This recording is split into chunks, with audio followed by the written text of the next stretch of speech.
বানাবো গুড় আম। প্রথমে আমগুলোকে ধুয়ে কেটে জল শুকিয়ে রেখে দিয়েছিলাম 2 ঘন্টা আগে। এদিকে গ্যাসে কড়াই বসিয়ে একটা ভাজা মশলা তৈরি করে নেব। প্রথমে 2 চামচ জিরে গুঁড়ো, গোটা জিরে, এবং 2 চামচ গোটা মৌরি দিয়ে একটু কড়াইতে ঢেলে নেব ও কয়েক দানা মেথিটা বেশি দেব না, কারণ বেশি দিলে তেতো হয়ে যাবে। ওই জন্য এগুলোকে ভালো করে শুকনো করে একটু ঢেলে নিচ্ছি।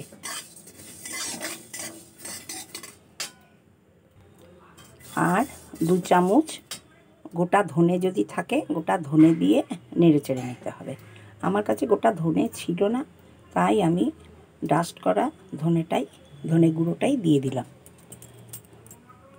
তবে এগুলো খানিকক্ষণ ভাজা হওয়ার পরে ধনেটা দিতে হবে, নাহলে ধনের গুঁড়োটা পুড়ে যাবে। তোমাদের গোটা ধনে থাকলে গোটা ধনে দিয়ে দেবে।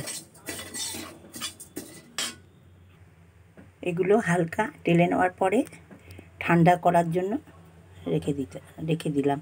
তারপরে এগুলোকে মিক্সিতে গুঁড়ো করে নেব। এদিকে গ্যাসে একটা কড়াই বসিয়ে দিয়েছিলাম, তাতে 4 চামচ তেল দিয়ে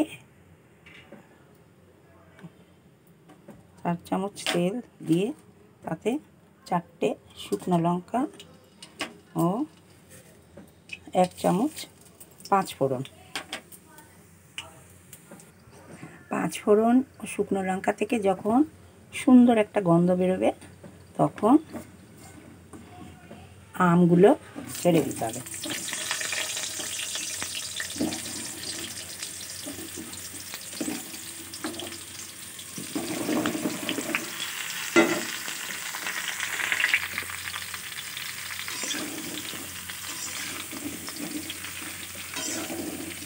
ভালো করে তেলে নাড়াচাড়া করে নিতে হবে।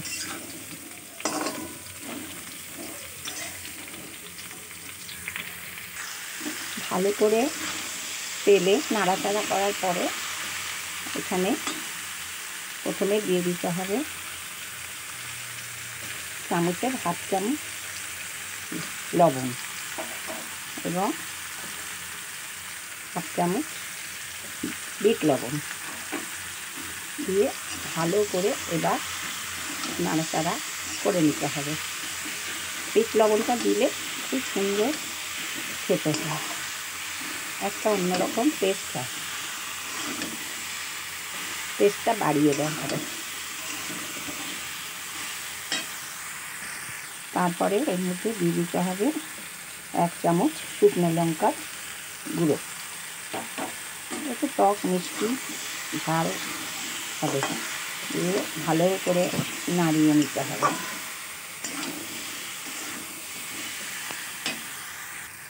এরপর এর মধ্যে 500 আখের গুড় দিয়ে দিলাম। আমার এখানে মোটামুটি 750 আম ছিল, ওই জন্য 500 গুড় দিলাম। গুড় দিয়ে ভালো করে জাল দেওয়ার পরে দেখতে হবে গুড়টা চটচট করছে কিনা। হ্যাঁ, চটচট করছে। এর থেকে বেশি টানালে গুড় বেশি পাক হয়ে যাবে। এবার সেই যে ভাজা মশলাটা, এটাকে পেস্ট করে ডাস্ট করে নিয়েছিলাম, গুঁড়ো করে নিয়েছিলাম, সেই ভাজা মশলাটা এবার দিয়ে দিতে হবে। আর না ফোটালে চলবে, আর ফোটাতে হবে না। ভাজা মশলা দেওয়ার পরে আর ফোটানো দরকার নেই। গ্যাস বন্ধ করে দিলাম।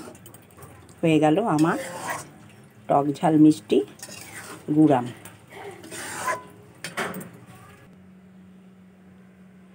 সবাই খুব ভালো থাকবেন। এতক্ষণ দেখার জন্য ধন্যবাদ।